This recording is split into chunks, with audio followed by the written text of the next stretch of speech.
Okay, what we're going to do is talk about our proper way of playing the Bowed Psaltery. Everybody has a little different method. This is the way we play. But I want to talk about the bow first. The proper way I feel to rosin a bow is to take long strokes of the bow and go from one end to another as evenly as possible. Okay. After a while, if you don't pivot the rosin, you'll start to get a groove right down the middle that will look like that. So normally I pivot the rosin a little bit as I rosin the bow to try and keep from getting that groove down the middle.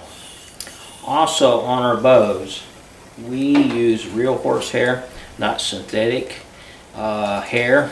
I feel you have a better sound with real horsehair.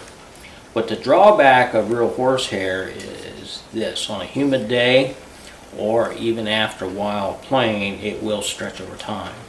So I put notches in the back of the bow. I don't know if you're able to see that or not. And what I tell people to do, if they're bowing and the horsehair starts to feel a little loose, turn it upside down, put a little pressure on the bow like you're drawing a bow, grab this tail and then pop it to the next length or to the next notch on the bow. If and when you would ever get clear up to the last notch, I'll either rehair the bow for you or I'll just swap you out and give you a new bow. But pretty much that's it on how to take care of the bow. Every time you go to play, we prefer you to rosin the bow every time you play. When you first get a new bow, it will have no rosin on it, so I want you to pre-rosin the bow. Spend several minutes and get it really rosined up well. After you get it rosined up, every time you go to play, take it out, and you can go 6, 8, 10 full-length strokes. I prefer this for you not to do this. I'd like to see an even flow of rosin put on the bow hair. Now, as far as how to hold the bow, I'm going to use my personal bow here. We prefer you to hold it slightly off center, not at the end. I always know violinists when they walk up to our booth, because they grab it clear back here, they're used to holding their bow by what they call the frog.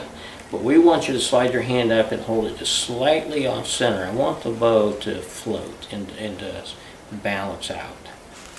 Okay, so that's pretty much it with the bow.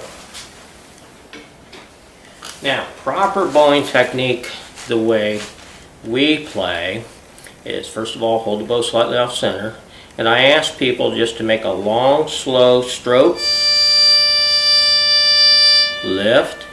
You want the psaltery to resonate after you're done making a bow length stroke on there.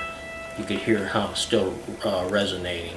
We're in my shop, metal ceiling. I don't prefer that, but that's where we're filming today, so we'll take it as is. Also, we have rain outside coming and going, so you may hear some rain hit the metal ceiling as well. So when you start a song, it doesn't matter whether you pull the bow or you push the bow. Sometimes when wife and I are playing the same song, both playing melody, she's going one direction and I go the other, it makes no difference. But the first thing we ask you to do is make a long, slow stroke, lift. Now go the opposite direction, lift. Always go the opposite direction if possible. What we don't want to see you do is, or hear, is this here. As you're bowing along, speed up as you go. You want to keep the bow stroke the same consistent speed all the way through. That right here is basically your normal bowing technique. Now, you're going to see me tilt my bow forward as I bow. This is how I play, my wife plays. You don't have to do that. You can keep the bow straight up. Most people bow straight up. It's just the way that we do it. We tilt our bow forward. Now, one thing to look for, you want to be perpendicular or at a 90-degree angle of the string with your bow. Try not to angle the bow and bow like this. Try and keep it as straight across the string as much as possible. not so much at an angle like this, okay? Now I have short arms, so for me to reach out here, it could be a bit of a stretch for me, so what I do is I tip the psaltery to my left, tip the tip of it in to the right. Now it's easier for me to play. So if you come up to our booth or anywhere on stage, you see me playing, it's going to be at an angle like this because it's so much easier for me to reach those farthest strings away. Now, the way I build my psalteries, I use a staggered pin spacing method. You'll notice as the string gets longer, my hitch pins here get wider, okay? That's just the way I build them. If you want to know why, go to our documentary on the front page of our website and I explain why I do that.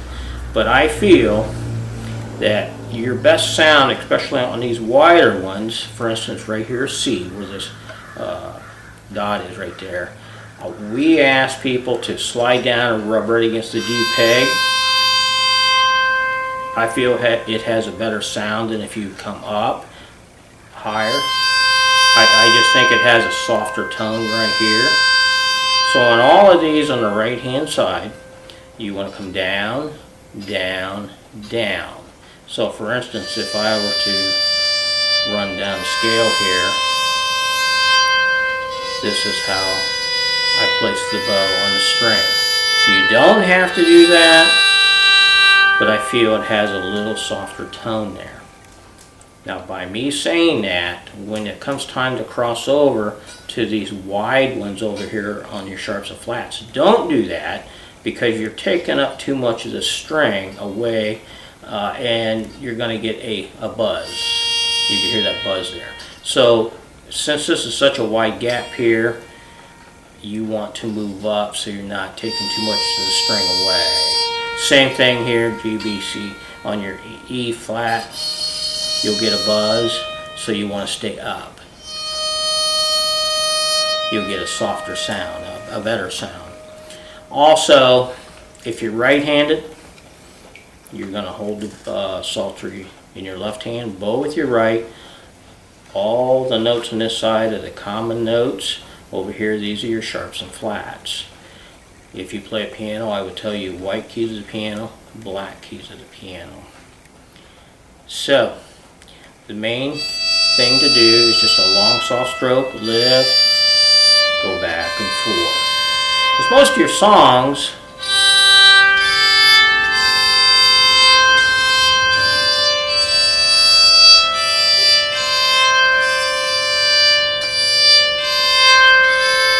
will be that style right there.